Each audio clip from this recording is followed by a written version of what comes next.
want to talk to you this evening about the transformation of individuals into unividuals. And this evening is being brought to you by the Watkins Wisdom Academy, which is a wonderful bringing together of a lot of talented teachers presenting amazing courses.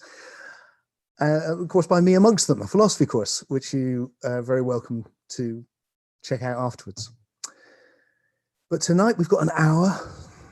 I'm outrageously ambitious. I want to try and convey as much as I can, as directly as I can. So I'm just going to dive straight in. There's an awful lot of bad things going on in the world. There's always a lot of bad things going on in the world. I'm not going to talk about those. You know what they are. I want to talk about something good that's happening also in the world. Something which has been happening actually for a long time, for decades, but which is accelerating. And sometimes we don't notice these things because I think a profound transformation is happening in the evolution of the human being. We've been through a period of intense individualism, and that's been a great thing. It really has, because it's taken us from identification mainly with groups and tribes, and that's still going on, hence all the conflict between groups and tribes. But from that, we've developed much more of a sense of the individual. And if you know anything about history, it's extraordinary the change that's happened just over the last 100 years or so. And that's been a massive jump forward. It's brought problems, of course. There's lots of things which are wrong with individualism as well. But overwhelmingly, the fact that we now see ourselves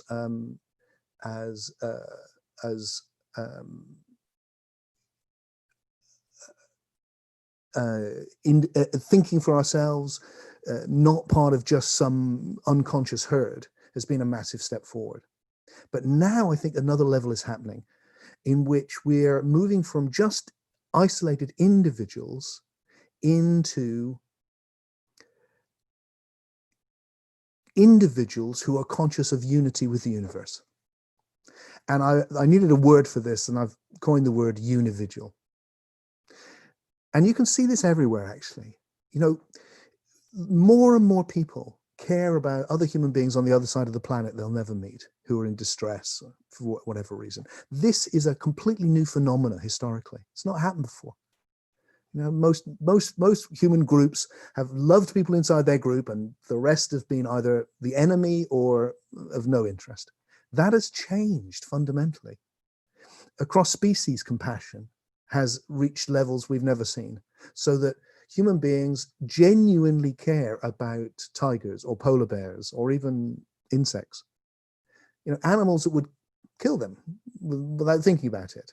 And yet it makes no difference. There's a connection with something bigger than ourselves. And underneath all of that, there's been this growing deep transformation in which more and more people are experiencing a profound sense of communion, oneness with everything and everyone. And that is what spirituality has always really been about, having that experience. And, you know, I know from my own life of going out and teaching this for 20, 30 years, is that when I would go out and talk about oneness just 15, 20 years ago, then people didn't know what I was talking about. It was odd. It was like, what's that? Now, the vast majority of people know what I'm talking about, and many, many people have experienced it. So this transformation is happening. And I think, you know, at the end of my TED talk, if you haven't seen that, do check it out. I suggest there is a transformation in how we see reality coming. And when it comes, it will have just the most gigantic effect on everything. I imagine taking someone from 400 years ago, before the scientific revolution, and then showing them this and going, look, this is what's going to happen. It blow their mind. And I think something similar in a different way is going to happen with another transformation that's happening now. But to make that possible, we need a new form of spirituality. Spirituality has always been about that deep waking up to oneness. It has a key role to play in this transition into unividuals. But at the moment, it's fallen behind the beat, I feel. Science has taken off to such a degree. It has been such an incredible success. And it's arisen in reaction to religion, historically. And it's taken us to this modern technological world, which has been fantastic. I love it. We can do this. But it's left us, in terms of our meaning, left us high and dry, because it leaves us in a universe that has no meaning. We're here for 10 minutes, long enough to go, what the hell? And we're gone in a vast, empty cosmos.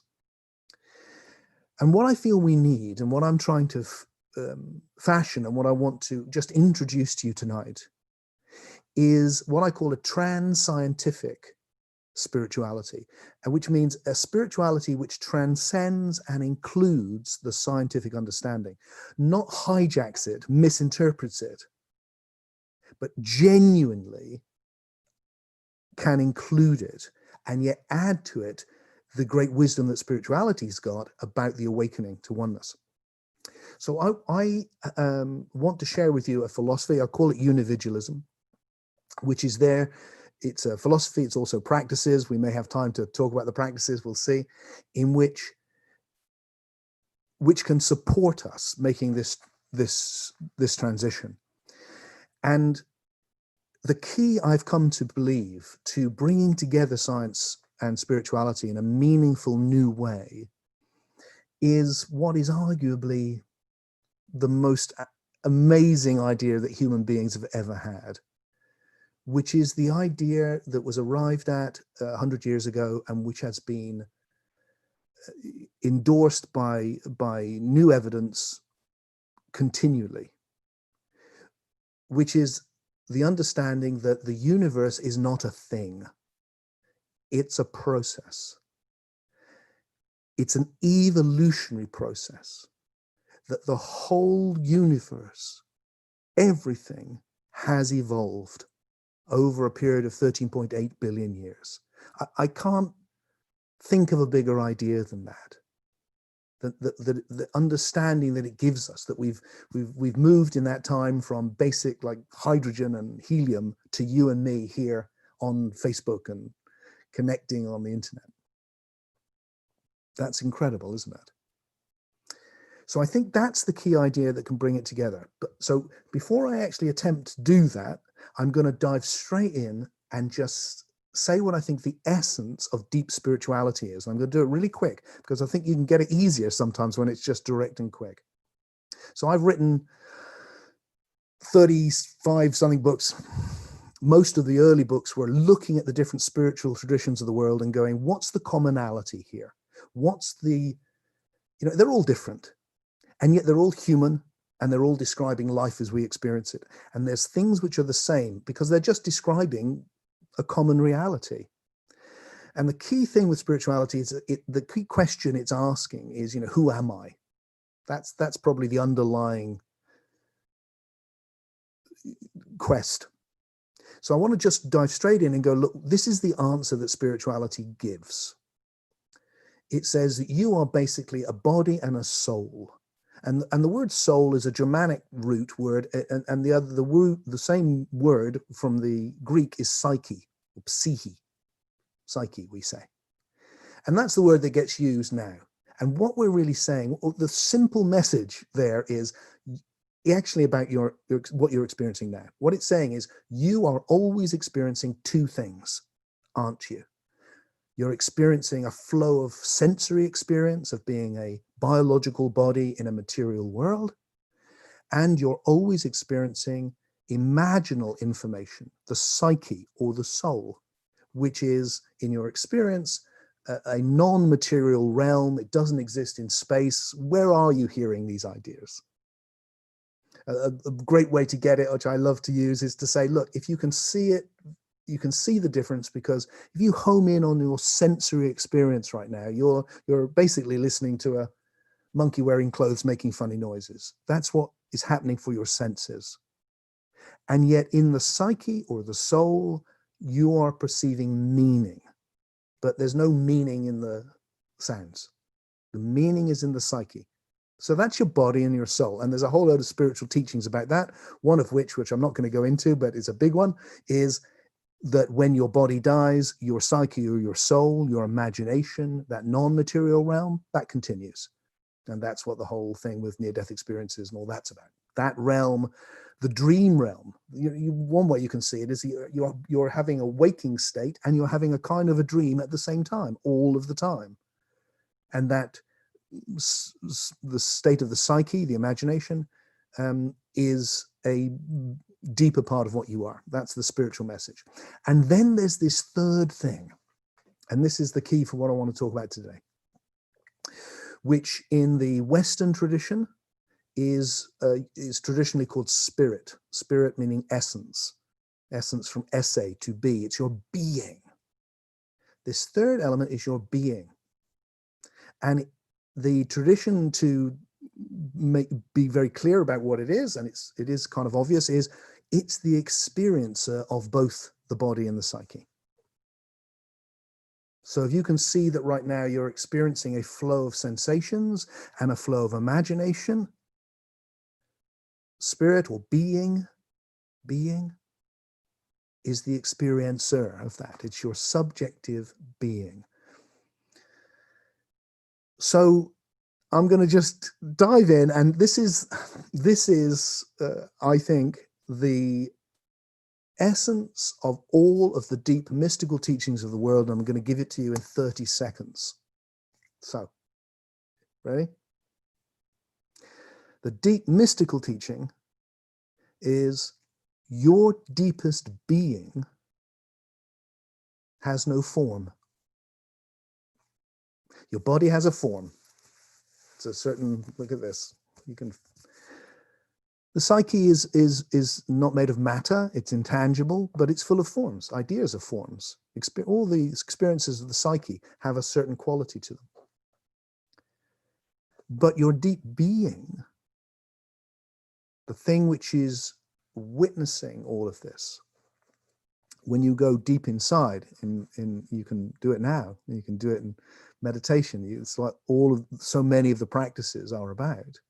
That has no form. And here's why. Because it's what's looking. It has no color.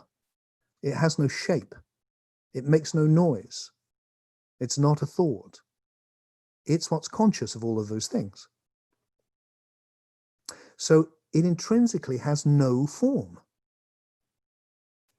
And at first that can seem strange, but if you know how to look, you can becomes, oh, I get it. There is something formless at the root of my being. So that's what awakening in its deeper sense is about. It's about making the shift from the body to the soul, and then from the soul to the spirit, which encompasses the lot, this formless essence. Now that sounds like, what the hell's that got to do with science? Well, let me tangentially move now into this evolutionary story and see if I can just bring those together very quickly in a simple narrative. So what we know is that the whole universe has evolved. And my own philosophical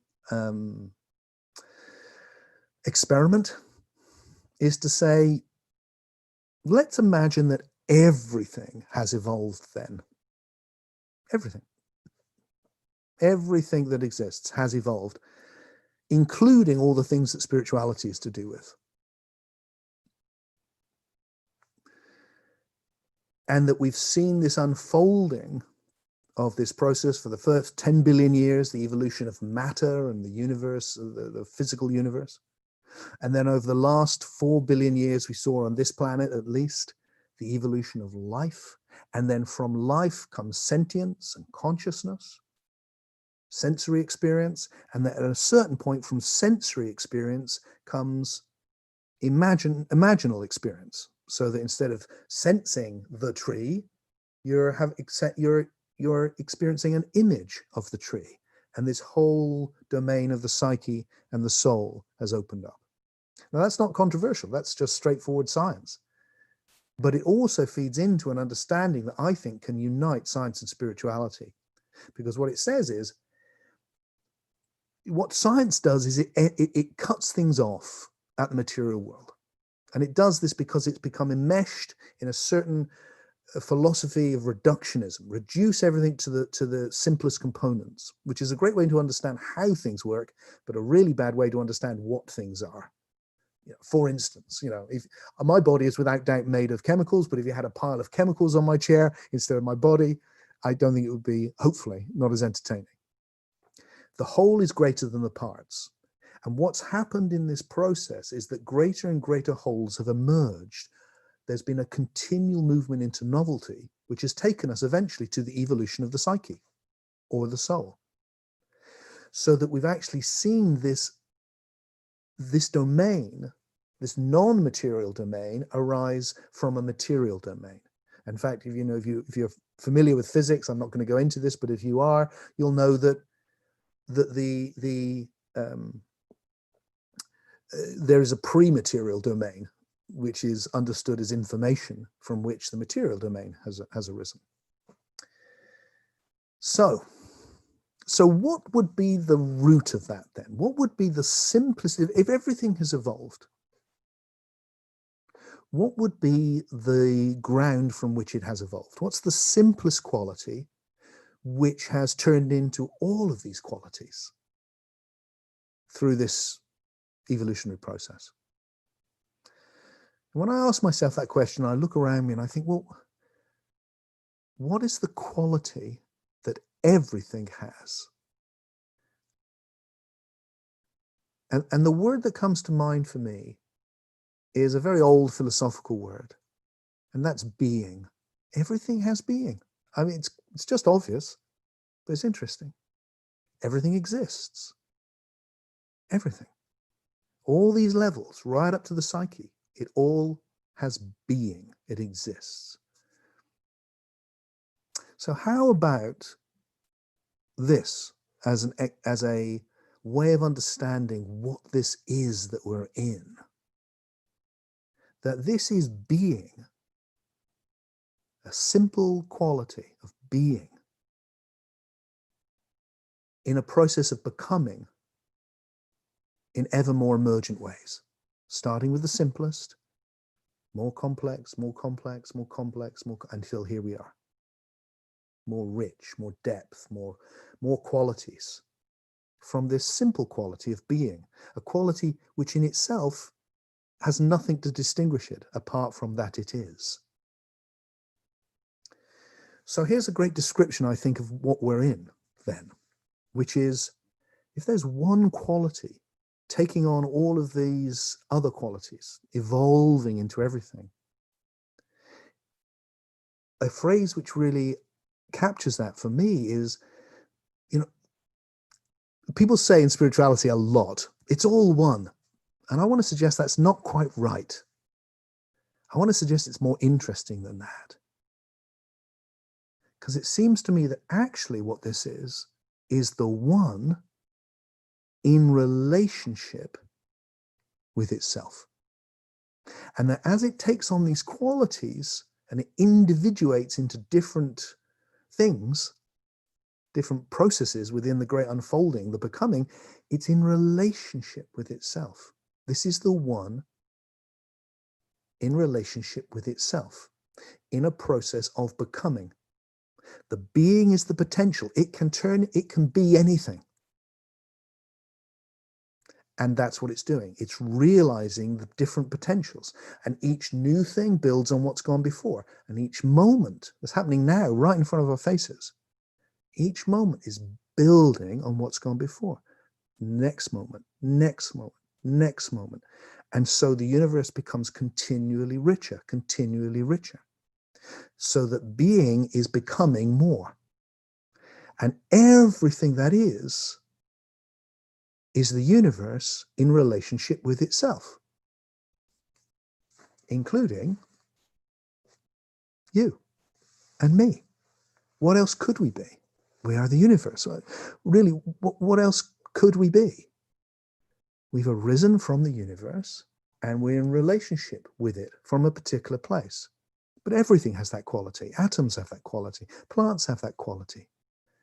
Every individuated form is in a relationship with the whole, with the universe. So I've suggested, look, that what we're in here, this process we so easily take for granted, is an extraordinary journey which has seen the evolution of the vastness of the cosmos, and then the evolution of life, and sensory experience. So that I am, an atom is in an electrochemical relationship with the universe. But when life arises, you're now in a sensory relationship with the universe. Through an animal, the universe can look at itself or listen to itself, taste itself. And then from that, the arising of images, and now the universe can think about itself, can do this. So the psyche, for science as well as, it is what I'm saying, is the latest thing to develop. And it has taken off massively through human beings.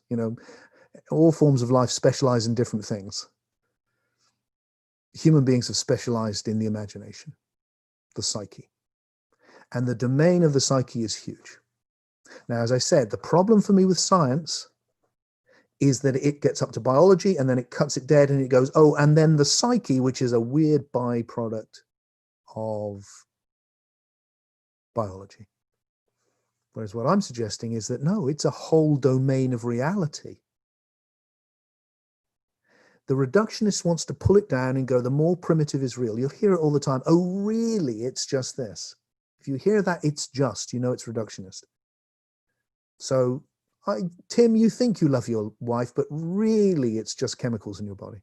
You think you're having these thoughts, but really it's just neurons just firing in your head.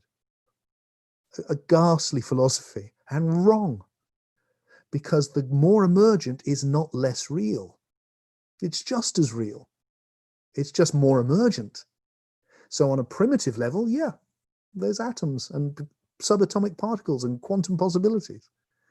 But at this level, there's this. It's become this. And then it's become the whole psyche. And that's a whole domain. And if you've been around spirituality for very long, I've been around it for decades now, it's vast out there. If you take an ayahuasca journey, or you meditate, or you're creative, or you just dream, or you have a near-death experience, or any of the things you can do to explore what I call the Imaginos, which has arisen from the cosmos, it's enormous and rich, and what the Tibetans called the bardos. It's a whole realm of an imaginal dream reality that you can step into, which has emerged from this. So what I'm asking here is for science to consider, to drop the reductionism, because their own theory has come up with emergentism. The whole universe is emerging on new levels. Reductionism is a Victorian idea which needs to be thrown away. It's an emergent universe. And once you do that, you can go, and it's emerged onto this other level now. It's emerged onto a level. It's a bit like, the computers started as things and now they're on the cloud. It's like it's emerged onto another level. And that's what happened with the psyche. And then for spirituality, what I'm saying is consider the possibility that everything has evolved, everything, including the realm of soul, because the normal spiritual narrative is one of the fall. There's already here in soul, we were already in this amazing domain, and we've fallen into the body. Most traditional spirituality is some version of that. It's very negative about the body, negative about humanity. Usually you need to get rid of your body, you need to get rid of your human attachments and get home. I think that was very progressive 2,000 years ago. Now I think we need a different understanding which values our humanity, values our individuality, because through that we're making the next jump. And the next jump, as I've started off with, I think is into unividuals. Well, what is that? Well, we've become, the universe through us has become conscious, not just of the senses, but also of the imagination. And also, you can learn to take that attention and place it on your deep subjective being. That's what the deepest spiritual practices have always been about. And when you do that, as we discussed at the beginning, you find that your deepest being has no form. And in that moment, what you're experiencing, it seems to me, from my experience, is the being that's everything. You're connecting with the ground from which all of this is evolving. The formless presence of being, which is becoming everything. Which is why when you connect with your formless being, you connect with the formless field of being, which is everything and everyone. And that's this profound experience of oneness. And with the oneness, and this is central for me, this enormous love. Because the love is how the oneness feels to the individual. So in this way, I think we can say, look, spiritual awakening is actually the cutting edge of the evolutionary process, which science is very good at talking about the first stages of physics and biology, and then spirituality needs to take over. But it needs to be a new form of spirituality, which is not only very heart-based, because it needs to take us to meaning and love and all, but it also needs to be intellectually coherent, questioning, full of doubt, able to ask difficult questions, not just looking for easy solutions. You know, philosophies are like maps. They help you navigate the terrain of reality. And too much of spirituality, in my view, is people coming up with a map going, hey, I've got a map to Sugar Chocolate Mountain here. Come this way. And then you later find out, well, that doesn't exist. But I was promised I could have everything, you know, whatever it is.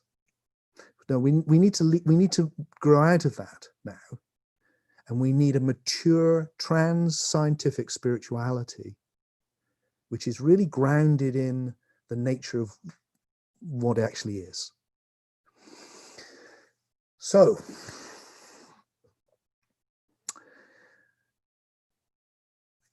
what I think is happening for us right now is that we are coming into this next phase where more and more of us are discovering, at least getting hints of, oh, my being is the being that's arising as everything. When that happens, we become a new thing. And why this is someone who's written and worked in spirituality all my life, is it transforms your relationship with the individual. Because in so many deep spiritual traditions, which are very old, and in my view need to be updated, the individual is seen as a problem. You know, it's an illusion. In fact, the whole world's an illusion. You're trapped in I'm trapped in Tim. Tim's the problem, or my ego's the problem. And if I want the oneness, I get rid of the separateness. But what this is saying is, no, that you can understand how you might have thought that for so long, but it turns out not quite right. It turns out that the individual, far from being the impediment, is actually the foundation from which we awaken. By becoming more of an individual, by becoming more of yourself, by seeing that you are not an illusion, you are real. The universe has really become you. And that this level of reality we're in is not ephemeral and, you know, doesn't really exist. And it really does exist. That's the miracle, that being has become you in this world and you in the reality of the psychic world. And that through that, when the foundation of the individual is strong enough, when the individual is individual enough to have brought themselves out of the unconscious herd, become themselves, then actually we can wake up to something which transcends the individual, not instead, but as well. Not by getting rid of the individual, but through the individual, we become unividual, an individual conscious of oneness with the universe. So let's just take a few minutes to just do something with that. And then if there's any questions that come up, I'll do my best to answer them. But the key thing with this, understanding is really important, but it leads to something even more important, which is the unividual experience So let's just explore that very, very briefly here.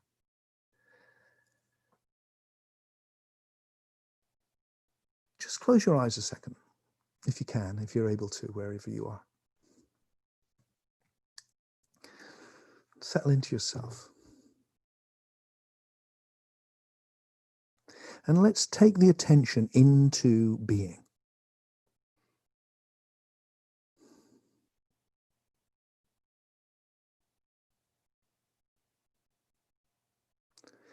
So feel the being of your body, that it exists.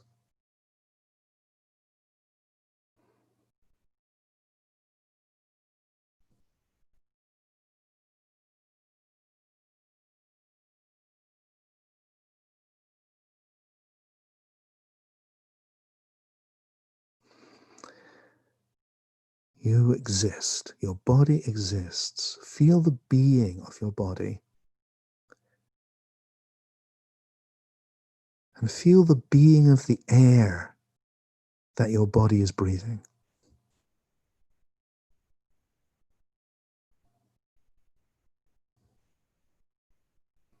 And feel the being of the chair you're sitting on.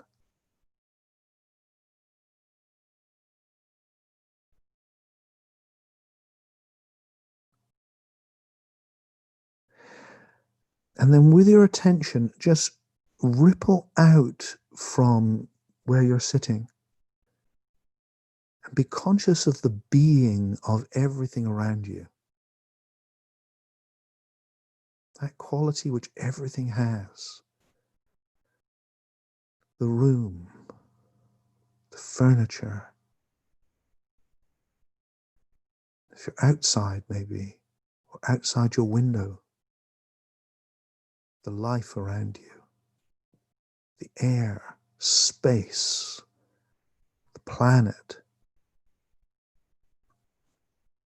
Expand out and be aware of this field of being within which everything is becoming. And be conscious that that whole process of becoming is not just the past, it is right here, right now. The primal field of being is here right now, and it's what we all are. And then the basic material elements of the universe, the atoms and the chemicals, they're all here right now. And then life, your body, the plants outside, the insects in the room, all of the vast ecology of life. And we're embedded in that. So sense that although your body is individual, it is intrinsically also embedded in something universal. You have an individual and a universal nature. You are inseparable from the ecology of life. The food you eat, the water you drink, the light that comes from the sun to create the plants. You are intrinsically one with the universe. The very chemicals in your body were formed in ancient stars billions of years ago.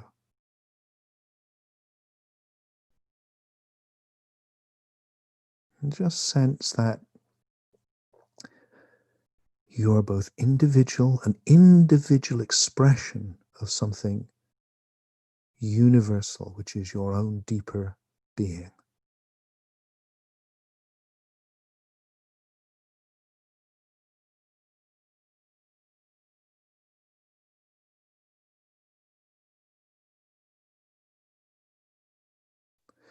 And then if you take your attention then up into the psyche, into the non-material or the trans-material realm of the imagination, and the reality of that, the being of the psyche, the being of your thoughts, that your thoughts exist. How extraordinary is that? That there's a whole story of you, everything you've been and done, your hopes and fears, your memories, your dreams at night.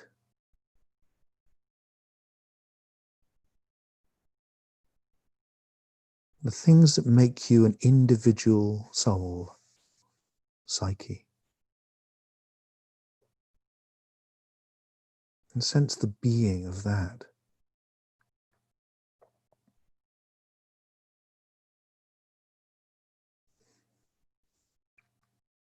And then also that whilst you are beautifully individual, you're intimately connected with a whole ecology of soul that you are connected through all of the interactions you've ever had with hundreds and hundreds of other souls in your story, the people who've touched your life, the people who you have touched, in a whole web of souls. In fact, we are connected right now in a web of souls, in an ecology of soul. And I could not exist without that whole ecology any more than my body could. The very words I speak are collective.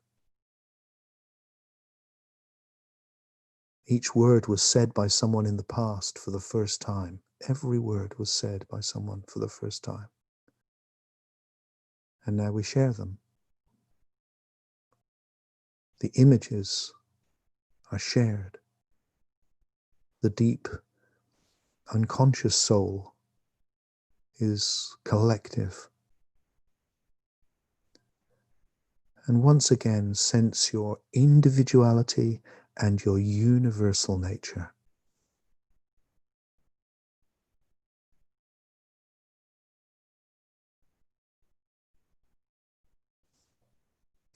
And then finally, in whatever way that works for you, just bring your attention right back into the ground of your being, which has no form.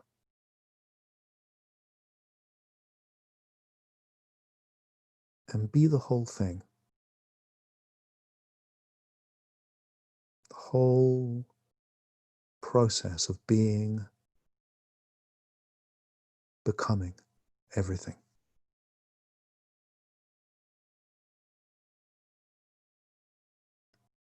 That's what a unividual is. And just hold everything and everyone in the most enormous love, because we are individual and yet profoundly connected, essentially one. Each one of us is the universe in relationship with itself, on a journey of realizing potentiality in ever more emergent ways. And that's exactly what the universe is doing through you. And it's called a life.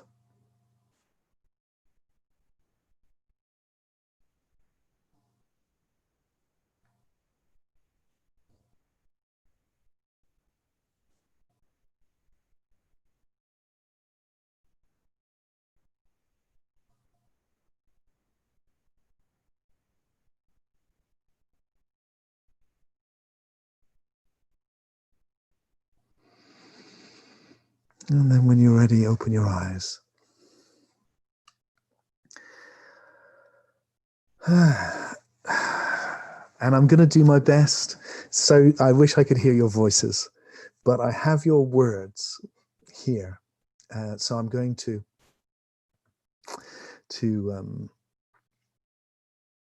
try and answer them. Anyway, I can't check in with you, but I'll do my best. So I've got Malenko here. Do you mean the ground of being that everything continually emerges out of? This is what comes to mind. Yes, that's exactly what I mean. That there is a ground which, for the materialists, they think it's matter, but there's something before matter. Matter has qualities.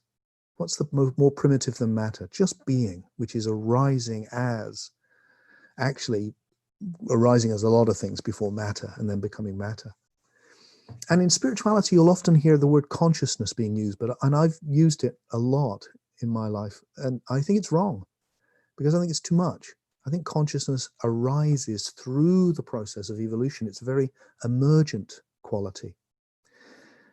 So what I'm looking for is the simplest thing possible, because whatever you put as the ground, you don't explain. So the old trick for religion was you put God at the ground. Well, God did everything.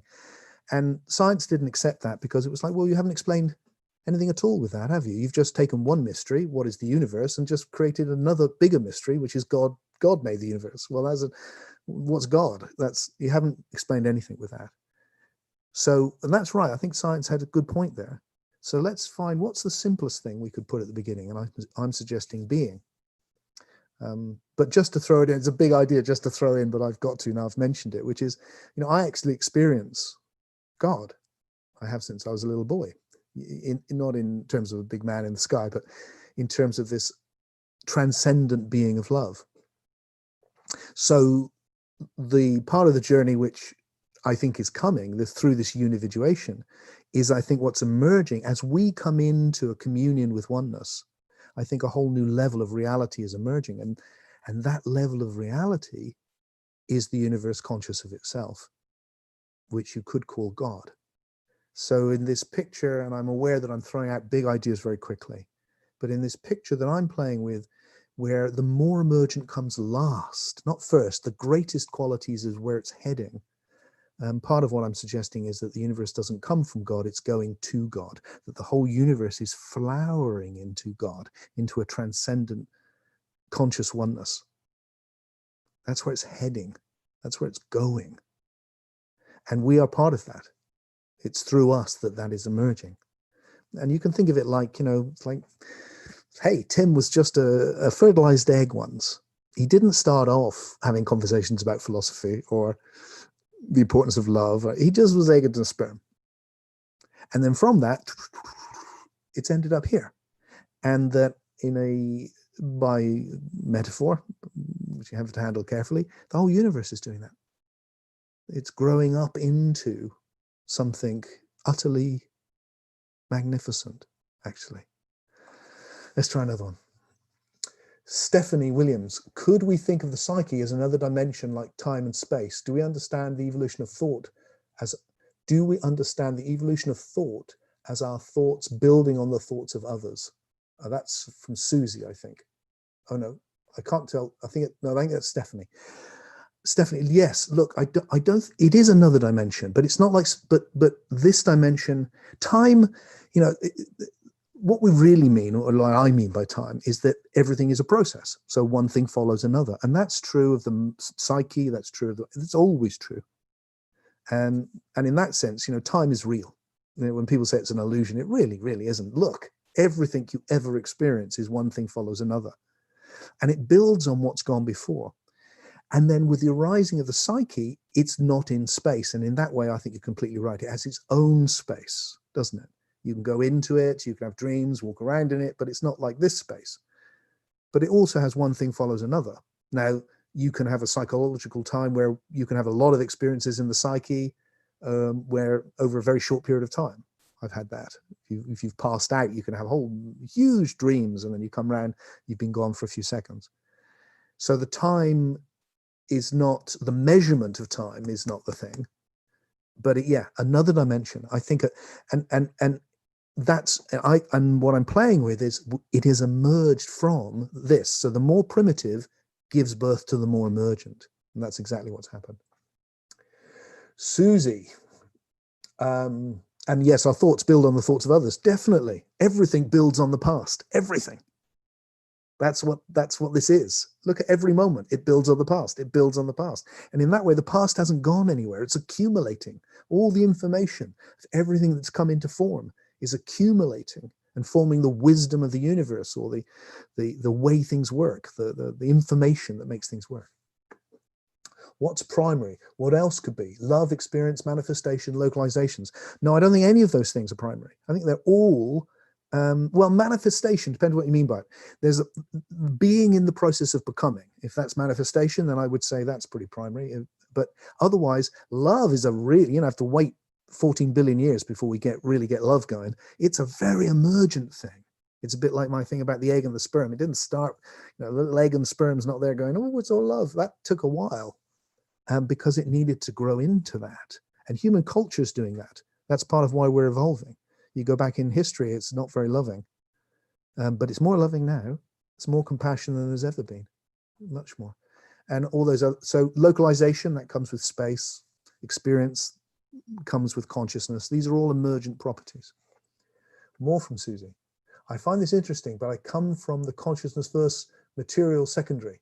The world is mental, as Bernard, but thanks. Yeah, I think Bernardo's wrong. I just had a long conversation with him. If you're interested, I don't think you'll be convinced by my views in that conversation, because it's just a start of a conversation. And you'll find that in all of my books, except I think I was wrong. I think I was profoundly wrong. I think it's mistaken. And I think there's a much better way of looking at this, which is neither subjective, it's neither, the Bernardo wants to go, it's based on, it's, and me, I mean, this is all my old books. The essence of being is, it's subjective being, it's consciousness. And the materialists go, no, it's objective being, it's matter. And I'm going, it's neither subjective nor objective being. It's just being. And being is arising as subject and object when it's in relationship with itself. And that subjectivity and objectivity are evolving together. They only exist together because the universe is not one. It's the one in relationship to itself. So there's been a massive change in my understanding, which has been quite embarrassing, because I've had to admit to being wrong in 34 of my 35 books, which it was a big step for me. But yeah, I think Bernardo is wrong, and I think there's a much better way of looking at it. You say that your experience of the world is shared, but we sense everything differently from different perspectives. Yes. Following your philosophy, that would mean that the universe is experiencing itself as a kaleidoscope from billions of perspectives simultaneously. Yes. I can't help but wonder if the nature of the universe is essentially chaos.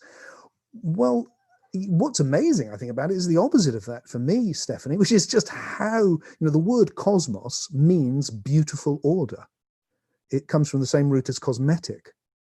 And what the Greeks who made that up, what they were looking at was like, everything's so ordered. And so what you see there is the idea of order coming from chaos, and order on higher and higher levels. The amount of order that keeps your body functioning, just one cell functioning, is mind-blowing if you go into the biological nature of it, let alone the physical underneath that. The amount of order. And then the question is, what's ordering it? And my suggestion is it's the past that's ordering it, that the universe, that we misunderstand the nature of time, that time is not passing, it's accumulating, that things get realized, and all of the past that's been realized is implicitly still here now. It's still right here, because it's informing what this is. And if anything were different in the past, this moment would not be what it is. So here is me getting invited to do this by Watkins, me thinking these thoughts, us learning to speak English, the evolution of the human body, right the way back to the Big Bang. It's all here. And all of that information is what makes the laws of nature. Laws are a bad metaphor because there's no lawmaker. American philosopher of the last century called it the habits of nature. Rupert Sheldrake, who I've got another conversation with online if you're interested, great one, is he uses that the past creates the habits of nature. I call it pastivity. I like the idea that it's forming algorithms because it's kind of a modern metaphor. You could also call it the wisdom, that the universe is learning. As it's manifesting new possibilities, it's continually learning how to, not only how to do stuff, but how to be. The very first atoms, they didn't exist for very long, but now they're stable. The very first life forms didn't exist for very long. Now they're stable. Not that stable. We still only get to be stable for 80 years. And that's how it's moving forward. Then I have Much Adams. Hi, my favorite quote from Sri Ramana Maharshi. He said, "Give up thoughts, you need to do nothing else." What do you think about that? I think he's wrong. It seems that the going is never ending. Maybe you mean the becoming I'm talking about. Hopefully it's never ending. It'd be a shame if it ended, because it seems wonderful that it keeps expanding. No, I think Ramana, I mean, Ramana's a very interesting man, and I was very influenced by the non-dual tradition in my 30s and wrote a great deal about it later on. But I think this whole Indian philosophy, which has come to dominate a lot of Western spirituality, I've been involved in that, is very anti the things that make us human. So the idea there is, if you want to experience the formless being, you got to stop thinking. Well, actually what it is if you have, in my opinion, if you want to experience the formless being, you have to take your attention away from your thoughts. Your thoughts are fine. It's wonderful. We can have this conversation without thoughts. It's been 13.8 billion years to get to thinking. You think that's been a huge mistake? I don't think so. It's wonderful that we can think. All these things are fantastic, but you don't want to get caught up in them. You don't want to think negative thoughts. You know, thoughts are ambiguous.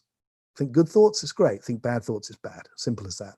So the idea that they're intrinsically bad, that mind is intrinsically the thing to get rid of, that's the old spirituality, which is all about get away from this illusion, get away from this illusion. And although I've been very influenced by it over my decades of writing and studying and experience, I now think it's completely wrong and quite negative. And part of what I'm trying to do is offer an alternative, which actually can embrace our humanity, actually, instead of trying to demean it. And thinking is very central to our humanity. Last sentence from something, Pildred. It seems that the going is never ending. Okay. Per Anders grinding. Okay. What about entropy? Isn't the universe moving towards disorder ultimately? Well, interesting. Entropy is the whole question. I'm not sure we've got time to get into entropy, but what you see is that life is, the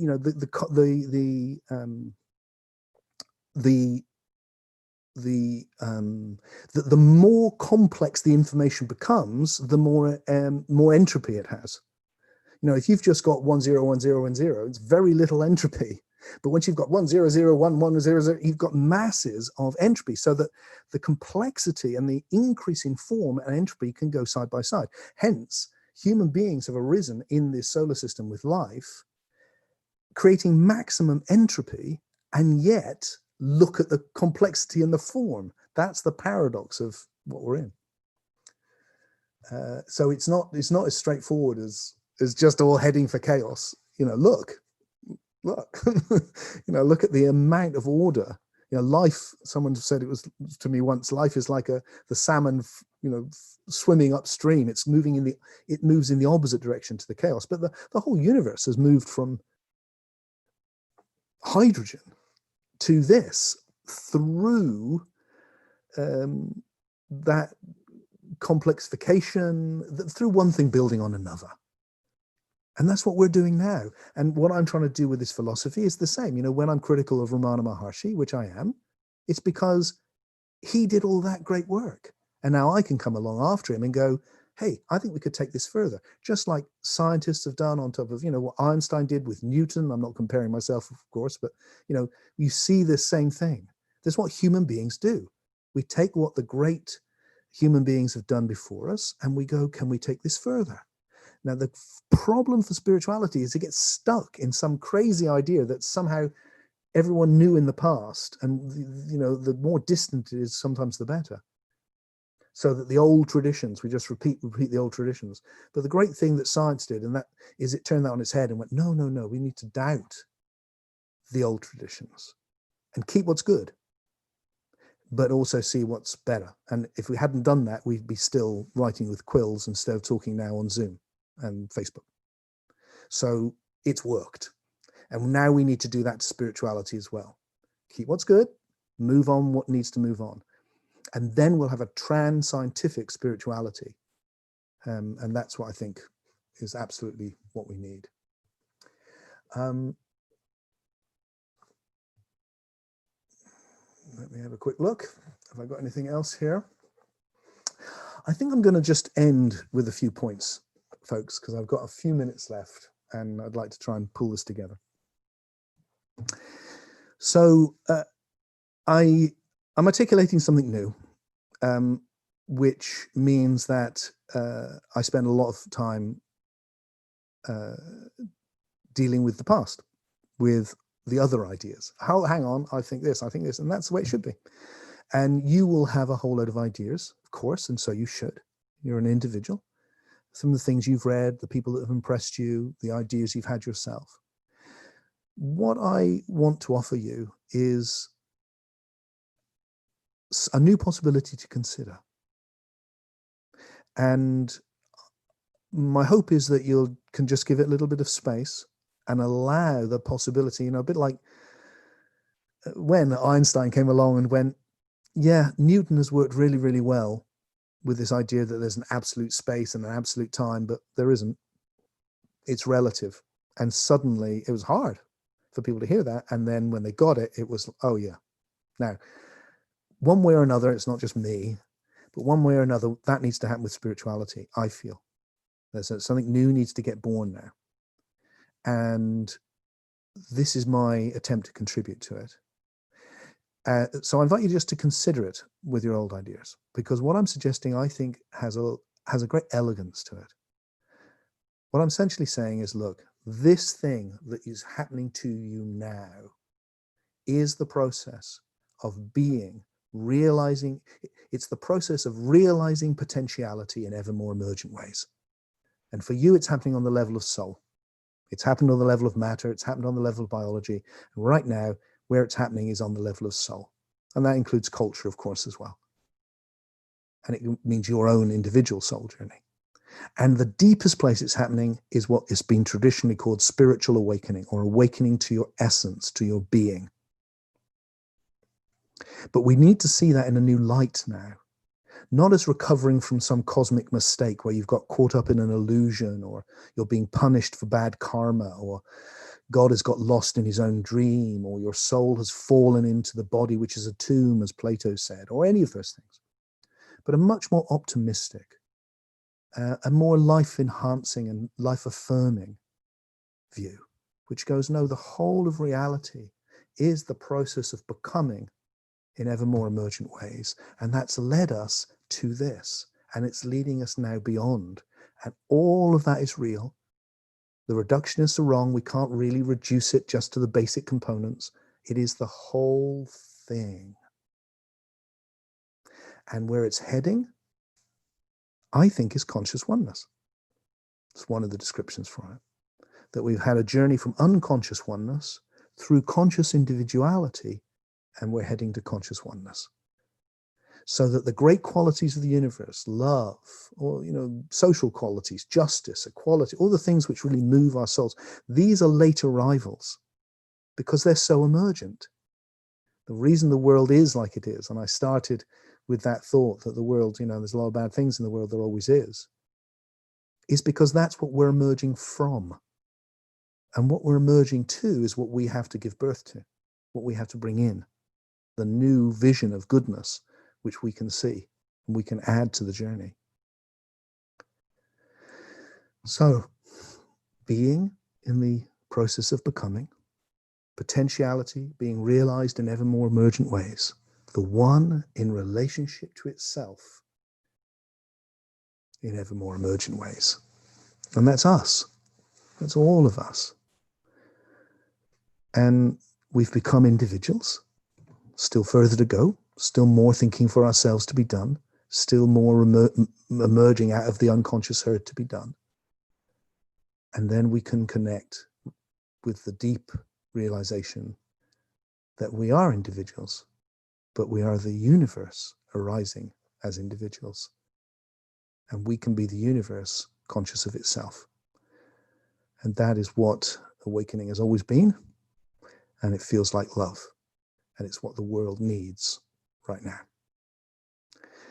And that's the thought I'd like to leave you with, my friends. And I hope you've enjoyed what I had to say and it's been of some value to you. Thank you for taking the time to listen.